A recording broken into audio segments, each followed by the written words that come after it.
Hi again. So I'm back to read from where we left off in The People of Sparks.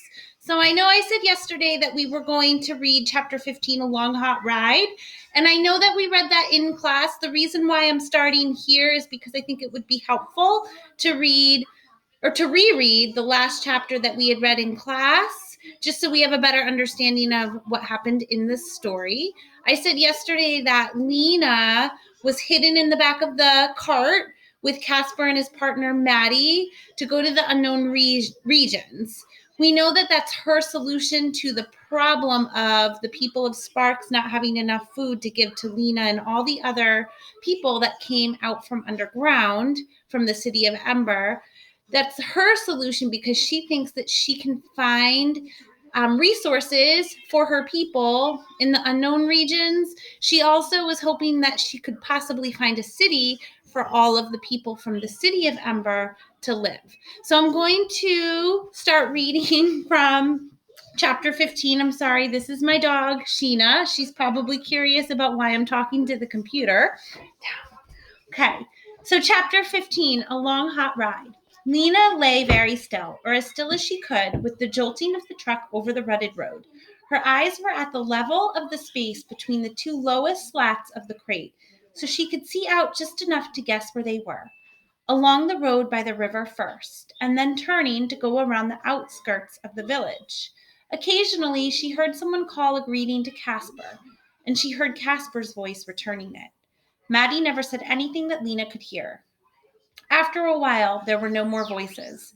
The sun beat down on Lena's back, and she began to get terribly hot and uncomfortable. She thought it might be safe to sit up now. I love how many details there are at the beginning of this chapter about the setting, which is one of the story elements we've been reviewing. And we know setting is very important to help us visualize where the characters are in the story. The sound of the wheels would muffle any sound she made, and she was far enough toward the back of the truck so that Casper and Maddie wouldn't see her moving. So she unfolded herself. She peered out and saw emptiness. This is more description of the setting. Vast stretches of dry brown gold grass. No people, no houses. It was an enormous space. She had not realized any place could be so big. Sometime in the afternoon, because of the heat and the rocking motion of the truck and because there was nothing else to do, Lena went to sleep. When she awoke, she could tell right away that it was nearly evening. The air was cooler.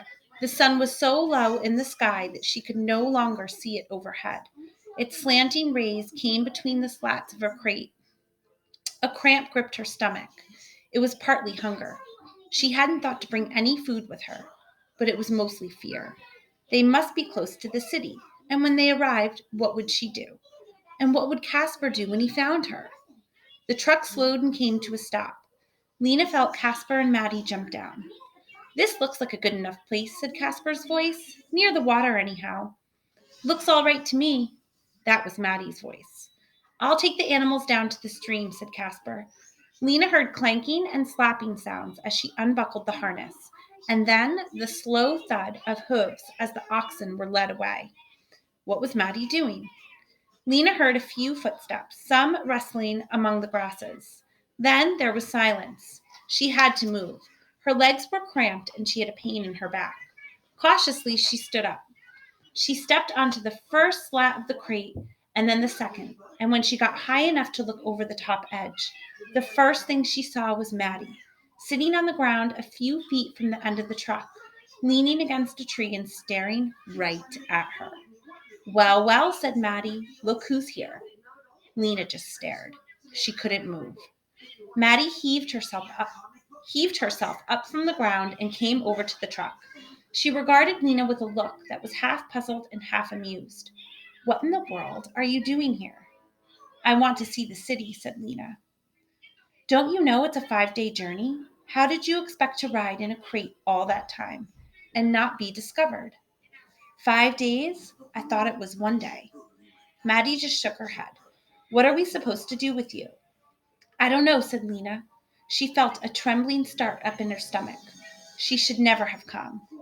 There was a long pause before Maddie spoke again. Then she said, "Listen, it would suit me fine if you came along to the city, if you're sure you want